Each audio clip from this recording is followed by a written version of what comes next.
अस्सलाम वालेकुम। उम्मीद करती हूँ कि आप सब खैरियत से होंगे। अल्हम्दुलिल्लाह जी, मैं भी ठीक ठाक। और आज का व्लॉग मैं स्टार्ट कर रही हूँ मॉर्निंग के टाइम से। और अभी हस्बैंड और बेटे जो हैं दोनों वो ड्यूटी पे जा चुके हैं और मैं उठी हुई हूँ। बहू और बेटी मेरी अभी सो रही हैं। नाश्ता वाश्ते से फ़ारिग होकर वो चली गई थी अपने रूम में। तो मैंने कहा चलो बाकी का काम मैं ख़ुद कर लेती हूँ, क्योंकि ना छोटे छोटे काम मैं सुबह के ज़्यादातर खुद ही करती हूँ। सिर्फ झाड़ू पोछा वगैरह नहीं करती, क्योंकि उसमें मेरे कमर का मसला है, मेरे डिस्क का मसला है, तो मैं बैठ नहीं सकती। तो खड़े खड़े जितना काम मेरे से होता है वो मैं कर लेती हूँ। तो यहाँ पर हस्बैंड का जो बिस्तर वगैरह रखे हुए थे ना, कूलर, वो रात में सोते हैं। तो कराची में वैसे मौसम गर्म हो गया है, लेकिन रात में जो है ना ठंडक हो जाती है, और फिर कूलर चलता है तो वो ज़्यादा ठंडक हो जाती है, तो उसकी वजह से वो ब्लैंकेट वगैरह लेते हैं। तो छोटा बेटा जो है ना थोड़ी देर से ड्यूटी जाता है, तो वो जब जा रहा था तो मैंने उसको बोला पहले मेरे को गोश्त देकर चले जाओ, ताकि मैं रात के खाने का इंतज़ाम कर लूँगी। तो यहाँ पर मेरे को गोश्त दे के चला गया था। तो यहाँ जो है ना मैंने कहा अभी नहीं धोती हूँ, पहले मैं थोड़ी सफाई कर लूँ। आज एक्स्ट्रा की थोड़ी सफाई करनी थी मेरे को ना, अपने खिड़की दरवाजे साफ़ करने थे। बहुत ज़्यादा मिट्टी हो रही थी उनके ऊपर ना, और दरवाज़ों के कलर थोड़े लाइट है ना, हाथ लगने से धब्बे जो है ना नुमाया हो जाते हैं। वैसे तो अल्हम्दुलिल्लाह सफाई होती रहती है हमारे यहाँ, हर 15 दिन पे जो है साफ पूरा घर ही झड़ता है, पंखे वगैरह साफ़ होते हैं। लेकिन फिर भी ना जो मेरे से हो सकता है मैंने कहा चलो आज मैं कर लेती हूँ, आगे आसानी रहेगी। तो यहाँ पर जो है मैंने दरवाज़े खिड़की के लिए जो है ना सरफ़ बना के रख लिया था। बाकी जो ऊपर का फैलावा था वो मैंने सारा समेट लिया था। तो यहाँ ये आप देखें कितना कलर लाइट है ना हमारे गेट का, ये देखें। और इसके पर इस तरह के धब्बे थे, बच्चे आते जाते हैं, बड़े आते जाते हैं ना, तो निशान पड़ ही जाते हैं। तो अंदर बाहर की तरफ से सारा मैंने साफ़ किया। तो सुबह के टाइम में ये होता है कॉरिडोर में कोई होता नहीं है, तो मैं खुद निकल गया ना, मैंने सारी खिड़की वगैरह साफ़ करी, बाहर से भी अंदर से भी। इसी तरीके से दरवाज़ा साफ़ किए, और अंदर रूम के दरवाज़े, वॉशरूम के दरवाज़े, पूरे घर के दरवाजे वगैरह मैंने अच्छी तरीके से साफ़ कर लिए थे। उसके बाद जो है ना बेटी उठ गई थी छोटी वाली, तो कहने लगी आपने क्यों करा, मैं खुद कर लेती। लेकिन मैंने कहा उनको उठने में टाइम लगता है, तो चलो जब तक मैं खुद ही कर लेती हूँ। तो यहाँ देखें मैंने सारा साफ़ कर लिया था, और जो फैला हुआ था वो भी सब मैंने समेट लिया था।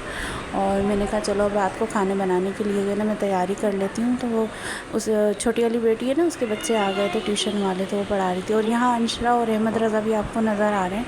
वो इसलिए कि मेरा छोटा वाला जो नवासा है ना अहमद, उसकी हो गई थी तबीयत ख़राब। तो मेरी बेटी जो है ना इन तीनों बच्चों को लेके हॉस्पिटल गई हुई थी। तो ये देखें आप अहमद को, इसको इतना तेज़ बुखार है कि बता नहीं सकती। ये इसकी जो है ना स्लिप है दवाओं की। तो अब वो परेशान हो रही थी, तो वो हॉस्पिटल घर से करीब है ना, तो वो अपने घर नहीं गई, वो हमारे घर आ गई थी। तो मैंने कहा अब तुम हमारे घर आई हो तो यहीं पर रुक जाओ, रात को जब तुम्हारे मतलब हमारे दामाद आएंगे तो वो लेते हुए चले जाएंगे तुमको। फिर मैंने खाना बनाने के लिए ना मैंने बोला चलो मैं तैयारी कर लूँ। और यहाँ जो है ना गोश्त वगैरह मैंने धो लिया था, साथ में प्याज वगैरह सब कटिंग करके रख ली थी। तो मैंने कहा चलें अपने काम के साथ घर के काम भी हो रहे हैं। और यहाँ जब बच्चे बीमार होते हैं ना तो माएँ बहुत परेशान हो जाती हैं। मेरी बेटी के इस वक्त जो है ना तीनों बच्चे बीमार हैं, वो ख़ुद भी बीमार है, इतना तेज़ उसको बुखार चढ़ा हुआ था। और जो है ना बच्चे उस पर तंग भी बहुत करते हैं। लेकिन माँ है ना, माँ क्या कर सकती है, अपनी हालत को वो नहीं देख रही है, बस बच्चों की उसमें लगी हुई है कि कोई बच्चे की दवा टाइम पे उसको पिलानी है, कुछ खिलाना है। तो बस वो उसी में वो अपने आप को नहीं देख रही। मैंने कहा लेकिन फिर भी अपना ख़्याल तुम करो, तुम ठीक रहोगी तो बच्चे ठीक रहेंगे। यहाँ अहमद रज़ा जो है ना रात मेरे पास ही रुका था, और अंशरा को भी मैंने रोक लिया था। मैंने कहा इन दोनों बच्चों को मेरे को यहीं पर छोड़ जाओ, बाकी तुम चली जाओ। तो दामाद आ गए थे, तो फिर उन लोगों ने खाना वगैरह खाया।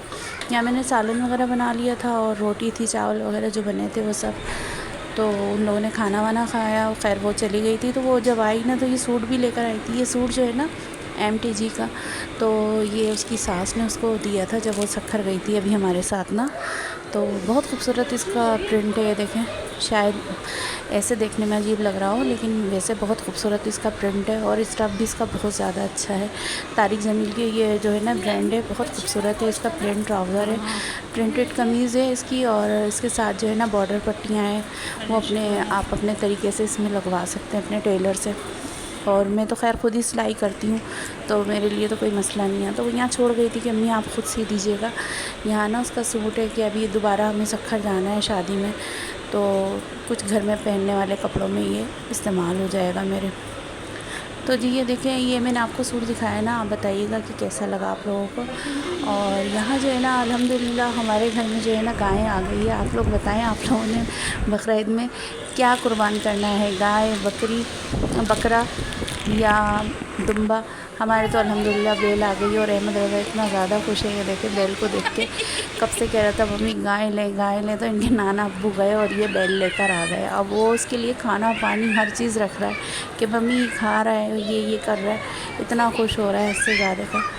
तो जी यहाँ जो है रात का टाइम हो गया था, अब ये हस्बैंड गए हुए बाहर और बच्चे सो गए थे। बस अब मैंने भी अपना काम कर लिया था, अब मैं भी लेटने की तैयारी कर रही थी। तो अगर आप लोग मेरे चैनल पर नए हैं तो मेरे चैनल को सब्सक्राइब कीजिएगा, लाइक कीजिएगा, कमेंट कीजिएगा, दुआओं में याद रखिएगा। मेरे वालिदैन के लिए एक बार दुरूद शरीफ पढ़ दीजिएगा। अपना बहुत सारा ख्याल रखिएगा और लिख कीजिए। अल्लाह हाफ़िज़।